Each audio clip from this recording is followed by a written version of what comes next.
السلام علیکم۔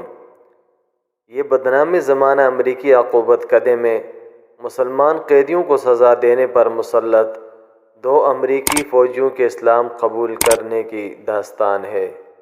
سامعین کرام، ضیاء چترالی کی تحریر میں مذکورہ دو نو مسلم فوجیوں میں سے آج ہم ہولڈ بروکس پر بات کریں گے۔ نصف شب کا وقت تھا۔ گوانتانامو بے جیل کے کیمپ ڈیلٹا میں تعینات 19 سالہ امریکی فوجی ٹیری ہولڈ بروکس مراکش کے مسلمان قیدی نمبر 590 احمد الراشدی سے سلاخوں کے باہر سے محو گفتگو تھا۔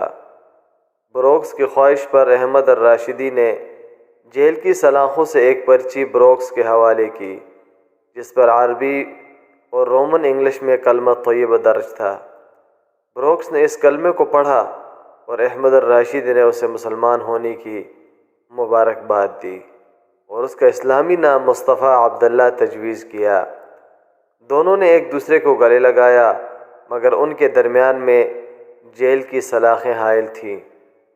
مرزا اشتیاق بیگ صاحب اپنی ایک مضمون میں لکھتے ہیں کہ گوانتانامو بے جیل میں تعینات امریکی فوجی ہولڈ بروکس کے مراکش کے قیدی احمد الراشدی کے ہاتھوں اسلام قبول کرنے کا یہ واقعہ میں نے مراکش کے اخبارات میں پڑھا ہے۔ میں کام کے سلسلے میں مراکش گیا تھا۔ وہاں کے اخبارات میں امریکی گارڈ بروکس کی تصویر چھپی، جس میں وہ خوبصورت داڑھی رکھے، ٹوپی پہنے اور ہاتھ میں قرآن لیے کھڑا ہے۔ اسلام قبول کرنے کے بعد حق تعالیٰ نے اس کے چہرے پر وہ نور عطا کیا جو وہ اپنے خاص بندوں کو اپنی عنایت سے عطا کرتا ہے۔ گوانتانامو بے جیل میں تعیناتی کے وقت ہولڈ بروکس شراب کا رسیہ، موسیقی کا دلدادہ اور خدا کی وحدانیت کا منکر تھا۔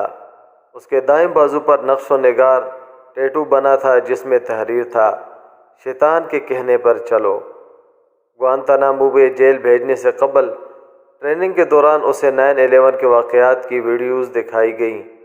اسے ٹورٹن ٹاور، جسے اب گراؤنڈ زیرو کہا جاتا ہے، کا وزٹ کرایا گیا اور بتایا گیا کہ گوانتانامو بے میں قید مسلمان قیدی بدترین لوگ ہیں۔ یہ افراد اسامہ بن لادن کے ساتھی ہیں۔ ان میں کوئی بن لادن کا ڈرائیور، کک اور کوئی اس کا محافظ ہے، اور یہ سب لوگ اس کے وفادار اور امریکہ کے دشمن ہیں۔ یہی افراد 9/11 کے واقعہ میں ملوث ہے۔ اگر انہیں جب کبھی موقع ملا تو یہ آپ کو قتل کرنے سے بھی دریغ نہیں کریں گے، اس لیے ان سے جانوروں سے بھی بدترین سلوک کیا جائے۔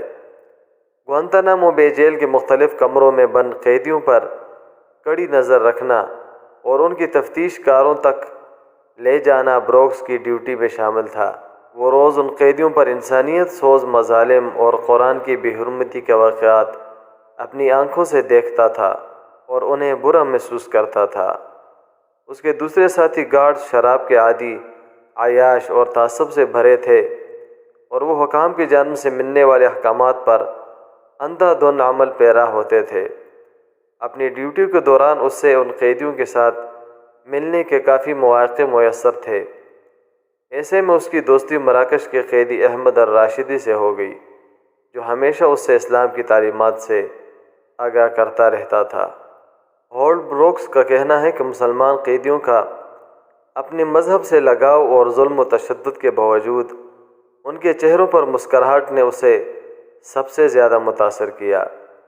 جب اس کے دوسرے ساتھی رات کو سونے کے لیے چلے جاتے تو احمد الراشدی کے ساتھ سلاخوں سے باہر کھڑے ہو کر گھنٹوں اسلام کے بارے میں آگاہی حاصل کرتا تھا۔ 6 مہینے میں ہولڈ بروکس اسلام کی تعلیمات سے اتنا متاثر ہوا کہ اس نے اپنے قیدی کے ہاتھوں اسلام قبول کر لیا۔ بروکس نے اسلام قبول کرنے کے بعد نہ صرف شراب بلکہ موسیقی سے بھی توبہ کر لی۔ شروع میں اس نے اپنے ساتھیوں سے اپنے مسلمان ہونے کا ذکر نہیں کیا، اور یہ اس کے لیے آسان بھی نہ تھا۔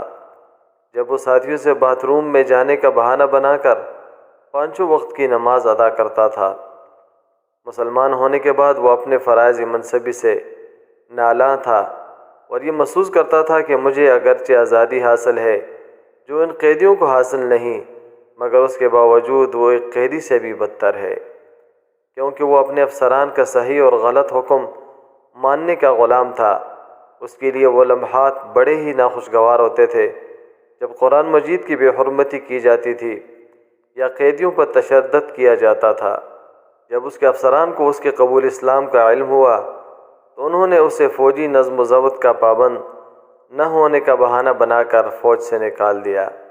اس واقعے کے بعد امریکیوں نے گوانتانامو بے جیل میں تعینات اپنے فوجیوں پر پابندی عائد کی کہ وہ مسلمان قیدیوں سے دور رہیں، غیر ضروری گفتگو سے اجتناب کریں، اور بالخصوص ان سے دوستی سے منع کیا گیا کیونکہ انہیں ڈر ہے کہ مسلمان قیدیوں سے دوستی کے نتیجے میں امریکی فوجی اسلام قبول نہ کر لیں۔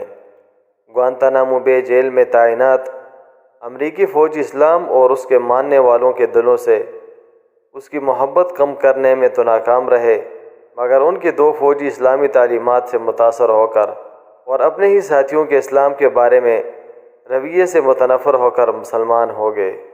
ہولڈ بروکس کے بازو پر بنے ٹیٹو جس پر شیطان کے کہنے پر چلو تحریر تھا، اب خدا کے کہنے پر چلو میں تبدیل ہو چکا ہے۔